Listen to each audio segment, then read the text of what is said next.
स्वागत है आप सभी का मेरे YouTube चैनल एजुकेशनल स्टोरी में। आज की कहानी है मालती जोशी जी की कहानी, ना जमी अपनी ना फलक अपना। अगर आपको हमारी कहानी पसंद आए तो हमारे चैनल को लाइक एंड सब्सक्राइब ज़रूर करिएगा। कहानी शुरू करते हैं। स्कूल से लौटते हुए पूरा हुजूम मेरे साथ था। मेरा छोटा सा ड्राइंग रूम ठसाठस भर गया था। सेंटर टेबल मानपत्र और स्मृति चिन्हों से अट गया था। गुलदानों के लिए यहाँ वहाँ जगह बनानी पड़ी थी। पापा स्थित प्रज्ञ भाव से सब कुछ देखते रहे। उस समय माँ सालों बाद बेतरह याद आई। वो होती तो हर्ष और अभिमान से पुलक उठती, इन सब लोगों को जिद करके रोक लेती, बिना खिलाए पिलाए जाने न देती। पर पापा से इस तरह की आशा करना व्यर्थ ही था। उन लोगों के प्रणाम का उत्तर इतने निर्लिप्त भाव से दिया था कि मैं शर्म से गड़ गई थी। बैठो ना, एक एक कप चाय हो जाए, मैंने इसरार किया। नो मैम, बहुत लेट हो जाएंगे, वैसे भी चाय तो अभी पीकर ही चले हैं, सबने कहा और एक एक कर विदा होने लगी। किसी ने पैर छुए, कोई गले मिली, किसी ने कंधा थपथपा दिया, पर सबकी आंखें नम थीं। उनके जाने के बाद मैं कितनी देर तक गैलरी में निःशब्द खड़ी रह गई थी। जीवन का एक बृहत अध्याय समाप्त हो गया था और मेरे भीतर बाहर एक शून्य भर गया था। कमरे में लौटकर देखा, पापा उसी तरह ध्यानस्थ बैठे हुए थे। मैंने सोचा कम से कम मानपत्र ही उठाकर पढ़ लिया होता, पर नहीं, ऊपर से लाख बीतरांगी होने का स्वांग रचते रहे, पर अपने मान सम्मान के प्रति वे बेहद सजग है।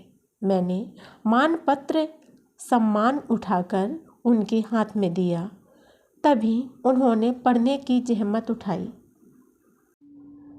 पढ़कर मेरे हाथ में लौटाते हुए बोले, जब इतनी लायक प्रिंसिपल थी तुम, तो तुम्हें एक्सटेंशन क्यों नहीं दिया? पापा, हर नौकरी के अपने नियम होते हैं। वो तो प्राइवेट नौकरी थी, इसलिए इतने दिन चल गई। सरकारी होती तो 2 साल पहले घर बैठ गई होती। हाँ, लेकिन सरकारी नौकरी होती तो पेंशन तो मिलती। बात शायद ठीक थी, पर मुझे अच्छी नहीं लगी। कम से कम आज तो यह बात ना कहते। इस समय मैं खुशी के 7वें आसमान पर थी। प्रशंसा पर भाषण की गूंज अब भी मेरे कानों में घंटियों की तरह बज रही थी। छात्र, स्टाफ और मैनेजमेंट, इन 4 स्तंभों में संतुलन बनाकर 22 साल तक प्राचार्य बने रहना हंसी खेल नहीं था। प्राचार्य होने से पहले भी 10 साल तक मैंने इस विद्यालय को अपनी सेवाएं दी थीं। उसी सेवा का यह पुरस्कार था। तुम्हें फंड मिलेगा ना? पापा के प्रश्न ने मुझे चौंका दिया था। मेरे उत्तर की प्रतीक्षा किए बिना ही उन्होंने पूछा, कितना मिलेगा? पता नहीं किस अदृश्य शक्ति ने मुझे भीतर ही भीतर बरज दिया कि सही आंकड़ा नहीं बताना है, इसलिए मैंने गोलमोल उत्तर दिया, अभी हिसाब होना बाकी है।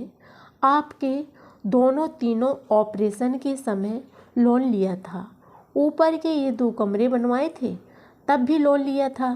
काट पीट कर पता नहीं कितना मिलेगा। क्या पता एक पुश्त देते भी हैं कि नहीं। पापा के अगले प्रश्न से पहले ही मैं सारा सामान उठाकर कमरे में ले आई। सबसे पहले CPF का चेक निकालकर गोदरेज के लॉकर में रखा। पहली फुर्सत में बैंक जाकर इसे फिक्स में डालना होगा। अब इसके ब्याज के सहारे ही जिंदगी गुजारनी है। सरकारी नौकरी होती तो पेंशन जरूर मिलती, पर यह मान प्रतिष्ठा कहाँ मिलती। आज यह स्कूल मीरा मैडम के स्कूल के नाम से जाना जाता है। बरसों तक इसका यही नाम चलता रहेगा। सरकारी नौकरी में यह संभव थोड़ी ही होता है। हर 3-4 साल बाद यहाँ से वहाँ भागना पड़ता, शहर से बाहर भी जाना पड़ता, तब पापा का क्या होता? उन्हें किसके भरोसे छोड़ती? नींद तो रोज की तरह खुल गई थी, पर मैं उठी नहीं। अब हाय हाय करने की कोई ज़रूरत नहीं थी। अब समय के हर टुकड़े पर मेरा हक था और मैं इस मुक्ति पर्व का जी भरकर उपभोग करना चाहती थी। इसी तरह सोचते सोचते दोबारा कब मेरी आंख लग गई पता ही न चला। जब नींद खुली तो कोई दरवाजे पर दस्तक दे रहा था। दरअसल उसी आवाज़ ने मुझे जगाया था। इतनी सुबह कौन होगा? सोचते हुए मैंने दोनों कंधों पर शॉल ले लिया और दरवाज़ा खोल दिया। पापा थे। 8:30 बज रहे थे। चाय कब मिलेगी? उनकी आवाज़ में तल्खी थी और मैं एकदम ज़मीन पर आ गई। रिटायरमेंट के बाद स्कूल की जिम्मेदारियां ख़त्म हो गईं, पर घर की तो यथावत है और रहेंगी। उनसे तो मुक्ति संभव नहीं है। 87 वर्ष के पापा आज भी घड़ी से कदम मिलाकर चलते हैं और उनकी इस जीवनचर्या को सुचारू रूप से चलाने के लिए मैं अभिशप्त हूँ। चाय बनाते हुए सोचा कि कल से राधा से कहूँगी कि सुबह 7 बजे ही आ जाया करे, पर वह 2 घंटे ज़्यादा काम करेगी तो उसके पैसे भी मांगूंगी। क्या दे पाऊँगी? मुझे तो लग रहा है कि कुछ दिनों बाद मैं राधा को भी अफोर्ड नहीं कर पाऊँगी। अब तो जो संचित धनराशि है उसी पर गुजारा करना है। पापा को चाय देकर मैं नहाने चली गई। नल की धार के साथ मैं अचानक ही गुनगुना उठी थी। हम प्यार में जलने वालों को चैन कहाँ आराम कहाँ, चैन कहाँ आराम कहाँ, ये 2 जुमले बिल्कुल सही मालूम हो रहे थे। नहाकर निकली तब तक राधा आ चुकी थी। उसे चाय बनाने के लिए कह रही थी कि दरवाजे की घंटी बजी। दरवाज़ा खोला और चकित रह गई। आइए, हम दोनों ही एक दूसरे को देखकर चौंक गए। आज तुम घर पर कैसे? उन्होंने पूछा। मैं कहना चाह रही थी कि आज आप रास्ता कैसे भूल गए, पर प्रकट रूप से इतना ही कहा। अब मैं रिटायर हो गई हूँ, अब हमेशा घर पर ही मिलूँगी। वे कमरे में आकर इम्तिनान से बैठ गए। मैंने उनके सामने दोनों समाचार पत्र डाल दिए और राधा से आकर कहा, चाय थोड़ी बढ़ा देना, भाई साहब आए हैं। उनकी तो अलगई बनेगी, काली नींबू वाली। तुम्हें कैसे पता? रोज़ ही तो मनात है। मुझे घोर आश्चर्य हुआ। मतलब भाई रोज़ आ रहे हैं और पापा ने कभी जिक्र भी नहीं किया। मैं पुनः बाहर आकर बैठ गई तो उन्होंने पूछा, आगे क्या इरादा है? मतलब आगे क्या करने का इरादा है? प्लीज़ भाई, अभी मुझे रिटायर्ड हुए 24 घंटे भी नहीं हुए। कुछ दिन तो आराम करने दीजिए। आराम करो तुम, पर पता लगाती रहना। रिटायर्ड लोगों को दूसरे स्कूल हाथों हाथ ले लेते हैं। अनुभवी लोग मिल जाते हैं, वह भी सस्ते में। मैंने कोई जवाब नहीं दिया। तभी पापा नहाकर निकले। आज पापा लेट हो गए। भाई बोले, हाँ आज हमारी सुबह थोड़ी देर में हुई। ठाकुर जी के सामने अगरबत्ती जलाकर पापा बाहर आ गए। उन लोगों की चाय बाहर भिजवाकर मैं अपने कमरे में चली गई। दोपहर खाना खाते मैंने कैजुअली पूछ लिया, आजकल भाई शायद रोज़ आ रहे हैं। अच्छा है, देर आयत दुरुस्त आयत। तुमसे किसने कहा? राधा ने चुगली की होगी, इसलिए कहता हूँ नौकरों को ज़्यादा मोह न लगाया करो। इसमें चुगली खाने जैसी तो कोई बात नहीं है पापा। मैं उनके लिए चाय ले जा रही थी तो उसने कहा, भाई साहब ऐसी चाय नहीं पीते। मैं रोज़ उनके लिए नींबू वाली काली चाय बनाती हूँ। भाई का आना कोई ऐसी बात नहीं थी जिसे गुप्त रखा जाए। पापा कुछ नहीं बोले। अपनी नाराज़गी व्यक्त करने के लिए कुछ देर मुँह फुलाए बैठे रहे। कुछ क्षणों बाद खुद ही बोले, बबलू आजकल बड़ा परेशान चल रहा है, क्यों? बेटे की शादी जो करनी है तो उसमें परेशान होने जैसा क्या है? जैसे 2 बेटों की शादी की वैसे ही बेटी की भी हो जाएगी। बेटी की शादी ऐसे नहीं हो जाती, उसमें पैसे लगते हैं। तो भाई के पास पैसों की कमी है क्या? इतनी अच्छी नौकरी से रिटायर्ड हुए हैं, तगड़ी पेंशन मिलती है। एक इंजीनियर बेटा अमेरिका में चांदी कूट रहा है, डॉक्टर बेटा ऑस्ट्रेलिया में टकसाल खोले हुए हैं, और इन दोनों सपूतों की पढ़ाई पर भाई ने पाई भी खर्च नहीं की। सब कुछ आपने किया। नहीं, मैंने दोनों की एडमिशन पर सिर्फ कंपटीशन फीस दी थी, बाकी तो सब बाप की हैसियत से उसी ने किया। और इन लोगों की एडमिशन फीस देते देते आपकी बैंक खाली हो गई। पर डॉक्टर साहब ने आज तक एक टॉनिक की बोतल तक आपको नज़र नहीं की। अमेरिका वाला तो कभी फ़ोन भी नहीं करता, लेना देना तो दूर की बात है। वे लोग अपने बाप को ही नहीं पूछते तो मेरी क्या सुध लेंगे। मतलब रवायत चली आ रही है क्या? पापा अब चौकन्ने हो गए थे। कुछ नहीं, आप खा चुके हो तो बोलिए, मैं प्लेटें उठा लूँ। स्कूल का चपरासी फेयरवेल समारोह के फ़ोटो देने आया था। उसे बख्शीश देकर विदा करने के बाद मैं भीतर आई तो देखा पापा उत्सुकता से मेरी प्रतीक्षा कर रहे हैं। कौन था? गोपीनाथ था। उस दिन वाले फ़ोटोज़ देने के लिए आया था और ये ग्रुप फ़ोटो भी फ्रेम करके लाया है, देखेंगे? उन्होंने ज़रा भी रुचि न दिखाते हुए कहा। ओह, मुझे लगा तुम्हारे फंड का चेक आया है। आ जाएगा, देर सवेर वह भी आ जाएगा। जल्दी क्या है? जल्दी तो कुछ नहीं है। खैर, मैं चाह रहा था बेटी की शादी के लिए तुम भी बबलू को कुछ देती तो अच्छा लगता। बबलू की बेटी की शादी से मेरा क्या वास्ता है? तमीज़ से बात करो। वे गुर्राए। वह तुम्हारा बड़ा भाई है, तो आदरणीय दादा भाई की बिटिया की शादी में हमें भी कंट्रीब्यूट करना पड़ेगा। क्यों? क्या तुम इस घर की बेटी नहीं हो? अमृता तुम्हारी कोई नहीं है? अच्छा हुआ आपने याद दिला दिया। तो पापा, आपको यह भी याद होगा कि घर की बेटी अब तक अनब्याही है। ये तुम्हारी उम्र है शादी करने की। कभी तो रही होगी, पर आज अमृता के लिए जितने बेचैन हो रहे हैं, व्यग्र हो रहे हैं, उतने मेरे लिए तो कभी नहीं हुए। पापा फटी फटी आंखों से मुझे देखते रह गए। अपनी शादी की बात मैं इतनी बेबाकी से करूँगी, इस बात पर उन्हें विश्वास नहीं हो रहा था। वे शायद यह भूल गए थे कि वह छुई मुई उम्र में बहुत पीछे छोड़ आई हूँ। पापा का चेहरा देखकर मुझे दया हो आई। मैंने पूछा, पापा, आप अपनी तरफ से कुछ देना चाहते हैं? देना तो चाहता हूँ, पर मेरे पास अब है क्या? तो निश्चिंत रहिए, शादी के समय तक कुछ न कुछ व्यवस्था हो ही जाएगी।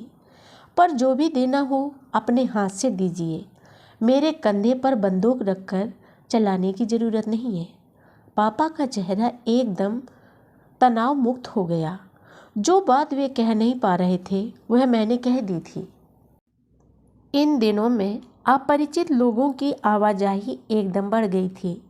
वे लोग पूरे घर का चक्कर लगा जाते। एक दो बार तो मेरे कमरे में भी घुसे चले आए थे।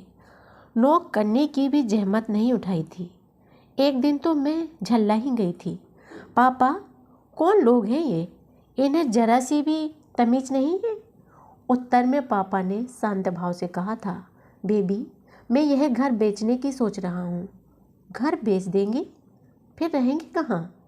यहाँ पर जो मल्टी बनेगी, बिल्डर एक फ्लैट हमें दे देगा। तब तक वह हमारे लिए किराए के मकान का प्रबंध करेगा। मतलब सब कुछ एक तरह से तय हो गया है। हाँ, बबलू ने एक तरह से सब तय ही कर दिया है। मैं तो इन मामलों में एकदम कोरा हूँ। अब समझ में आया। क्या? अमृता की शादी का तो बहाना है। दरअसल बबलू जी अब यह घर हथियाना चाहते हैं, इसीलिए आपका इमोशनल ब्लैकमेलिंग किया जा रहा है। इसमें ब्लैकमेलिंग की क्या बात है?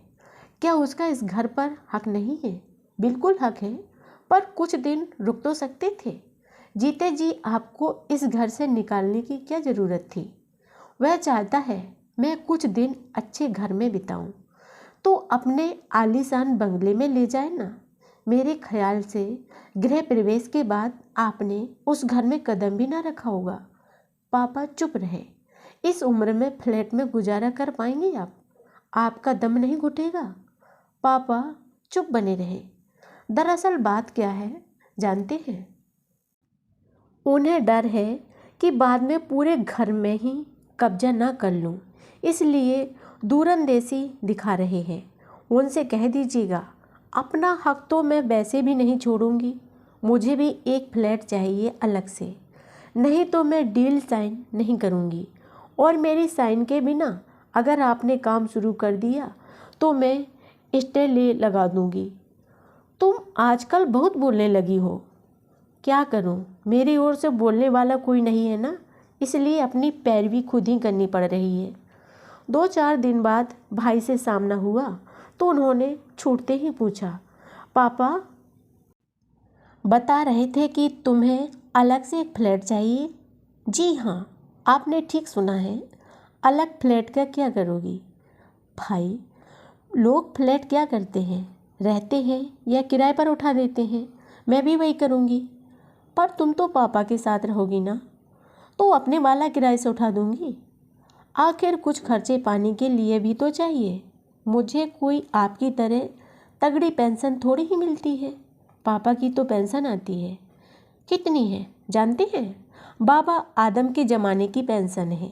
उनकी दवाइयों के लिए ही पूरी नहीं पड़ती, और इस बीच उनके ऑपरेशन भी तो कितने हुए हैं। दोनों आँखों का, प्रोस्टेट का, 2 हर्नियों का, सबका खर्च मुझे ही उठाना पड़ा था। उनकी पेंशन में तो गुंजाइश ही नहीं थी। भाई अपना सा मुँह लेकर रह गए और विषय वहीं समाप्त कर दिया। उस दिन हम तीनों छत पर बैठकर चाय पी रहे थे कि मेरी नज़र सड़क पार गई। अरे, ये गुरुजी की कोठी को क्या हो गया? उसे गिरा रहे हैं। यहाँ पर भी मल्टी बनेगी, अपने वाले बिल्डर ने ही खरीदी है, भाई ने बताया। लोग क्या पागल हो गए हैं? अच्छे वाले घर को गिराकर मल्टी बनवा रहे हैं। इतनी आलीशान कोठी में रहने वाला सुबोध अब 3 कमरों में गुजारा करेगा। 3 कमरों में क्यों, उसने ऊपर का पूरा फ्लोर ले लिया है। कैसे? उसकी तीनों बहनें ने अपना अपना हिस्सा भी उसे दे दिया है। चारों हिस्से मिलाकर वह एक भव्य फ्लैट बनवा रहा है। 6 बेडरूम वाला, सर्वेंट क्वार्टर का भी स्पेस है। सुना है कि अपनी लिफ्ट भी अलग से लगवाएगा। कुछ लड़कियां वहीं समझदार होती हैं। पापा ने जैसे अपने आप से कहा, पर उनका इशारा मैं समझ गई। एकदम सुलग उठी मैं। समझदार क्यों नहीं होंगी, वो करोड़पतियों के यहाँ ब्याही गई हैं। उनकी अपनी हवेलियाँ हैं। फ्लैट का भी क्या करेंगी, और इस घर का जो देना पावना है वह भी ले चुकी हैं। गुरुजी ने कितनी शानदार शादियाँ की थीं, हम लोगों ने देखी तो हैं, और तीनों को इतना दिया है कि उसकी कोई गिनती नहीं है। तुम इतना एक्साइटेड क्यों हो रही हो? पापा ने तो बस एक बात कही थी।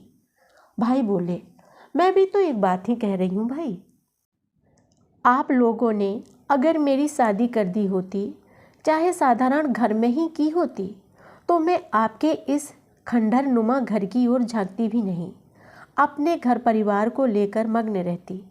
पर मेरे पास अपना कुछ भी तो नहीं है। शादी न करने का फैसला शायद तुम्हारा अपना ही था। ये आपसे किसने कह दिया? मैंने सुना था आप सुनी सुनाई बातों पर यकीन कर लेते हैं। एक बार तस्दीक करने की भी कोशिश नहीं की।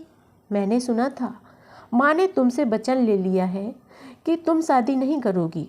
माँ ने ऐसा कोई वचन नहीं लिया था, मैंने तैस में आकर कहा। माँ ने कहा था पापा का ख्याल रखना, तो उनका ख्याल रख ही रही हूँ, और किसी ने उनका जिम्मा लेने की पेशकश नहीं की तो आजीवन रखती रहूँगी। बोलते हुए मेरा चेहरा शायद एकदम तमतमा गया था, क्योंकि पापा और भाई आश्चर्य से मुझे घूरने लगे थे। उस रात देर तक मुझे नींद नहीं आई। मेरा तन बदन जल रहा था, दुख से, गुस्से से, पछतावे से। एक व्यर्थता का बोध मन पर छा गया था। आधी रात के करीब मुझे एक अजीब सा साक्षात्कार हुआ। पहली बार समझ में आया कि माँ ने मेरे साथ क्या छल किया है। उन्होंने मुझसे अविवाहित रहने का वचन तो नहीं लिया था, पर जो जिम्मेदारी मुझे सौंपी थी उनका निहितार्थ तो यही था ना।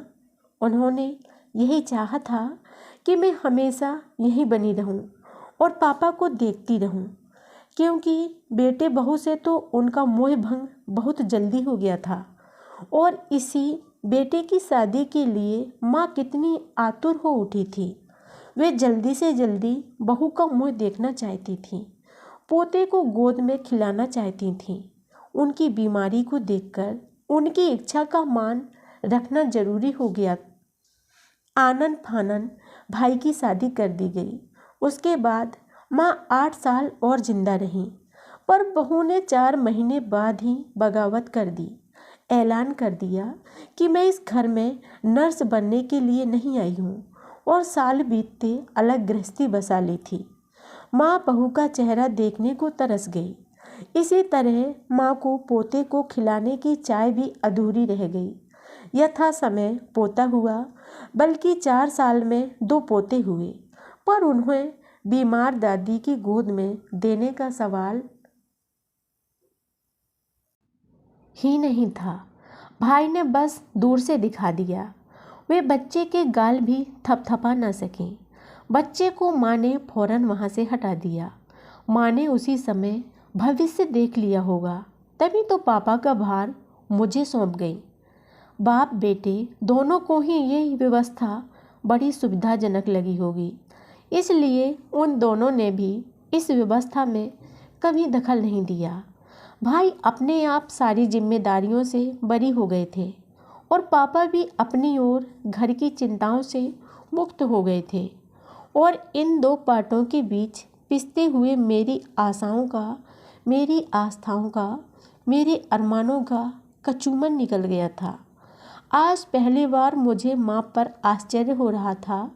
जितनी आतुरता उन्हें बहू के लिए थी, उतनी दामाद के लिए क्यों नहीं थी। मरने से पहले उन्होंने कन्यादान का पुण्य क्यों नहीं लेना चाहा। उन्हें सिर्फ पोते का अरमान था, नवासी का क्यों नहीं। उनकी बीमारी में तो मेरा घर पर रहना जरूरी हो गया था। नौकरी भी मैंने उसके बाद ही की थी, पर जाते समय जिस तरह उन्होंने मुझसे पापा का ख्याल रखने को कहा, पापा से भी कह सकती थी कि बेटी का ख्याल रखना, समय रहते इसकी शादी कर देना। आज ये बात समझ में आ रही है कि सबने अपने स्वार्थ के लिए मेरा भरपूर दोहन किया, शोषण किया है। उन लोगों के लिए मैं हाड़ मांस की बनी स्त्री नहीं हूँ, उपयोग की एक वस्तु हूँ। उम्र के इस पड़ाव पर आकर मुझे यह बोध हुआ है कि मैं किस कदर छली गई हूँ। बस अब और नहीं, बची हुई जिंदगी मैं अपने लिए जीऊँगी, अपने ढंग से जीऊँगी। रोज की तरह पापा और भाई किसी गहन चर्चा में व्यस्त थे। उसी समय मैंने कमरे में प्रवेश कर कहा, सॉरी टू डिस्टर्ब यू, पर आप लोगों को एक खबर देनी थी। दोनों मेरी ओर प्रश्नार्थक नज़रों से देखने लगे। मैं 2 महीने के लिए बाहर जा रही हूँ, USA। वे ऐसे चौंके जैसे मैंने कोई विस्फोट कर दिया हो। ये एकाएक कैसे भाई? सोचते सोचते पूरी जिंदगी निकल गई। इससे पहले संभव ही नहीं था। घर और बाहर दोनों तरफ इतनी जिम्मेदारियां थीं कि इस दड़वे से बाहर निकल ही नहीं पाई। इतने पैसे भी कभी पास में नहीं थे। अब जिम्मेदारियां थोड़ी कम हो गई हैं। थोड़ा पैसा हाथ में आ गया है। अभी हाथ पैरों में ताकत है, आंखें सलामत हैं, तो सोचता हूँ थोड़ा घूम ही आऊँ। फिर पता नहीं संयोग बने ना बने। और पापा, उन्हें अपने घर ले जाइए ना। वैसे भी अब उन्हें इस घर को छोड़कर जाने की प्रैक्टिस करनी ही होगी। वे ना जाना चाहें तो कोई बात नहीं, यहीं बने रहें। कपड़ा बर्तन और झाड़ू पोंछा राधा करती ही है। राधा खाने के साथ चाय नाश्ते का भी देख लेगी। आप एक अच्छा सा लड़का ढूंढ दीजिए जो दिन रात पापा के साथ रहे। बस इन लड़कों का कोई भरोसा है? किसी दिन सब कुछ बटोर कर चल दिया तो? बटोरने के लिए अब इस घर में क्या रखा है भाई? सिर्फ कबाड़ भरा हुआ है, 4 बर्तन, मेरी कुछ किताबें और साड़ियाँ। आप कहें तो अपना सामान किसी के यहाँ रख दूँगी, क्योंकि अब दोबारा खरीदने की मेरी हैसियत नहीं है। भाई जब चले गए तो पापा ने पहली बार मुँह खोला। टिकट बुक करने से पहले एक बार मुझे पूछ नहीं सकती थी? पूछती तो क्या आप हाँ कर देते? और आपके मना करने के बावजूद मैं चली जाती तो क्या अच्छा लगता? पापा, मेरी ज़िंदगी के कई निर्णय इसलिए लंबित रह गए कि उस पर आपकी स्वीकृति की मुहर नहीं लग पाई थी। इसलिए इस बार निर्णय का अधिकार मैंने अपने हाथ में ले लिया। पापा का चेहरा एकदम करुण हो आया। उन्हें मैं अपना एक और निर्णय भी सुनाना चाह रही थी, पर उसे मुलतवी कर दिया।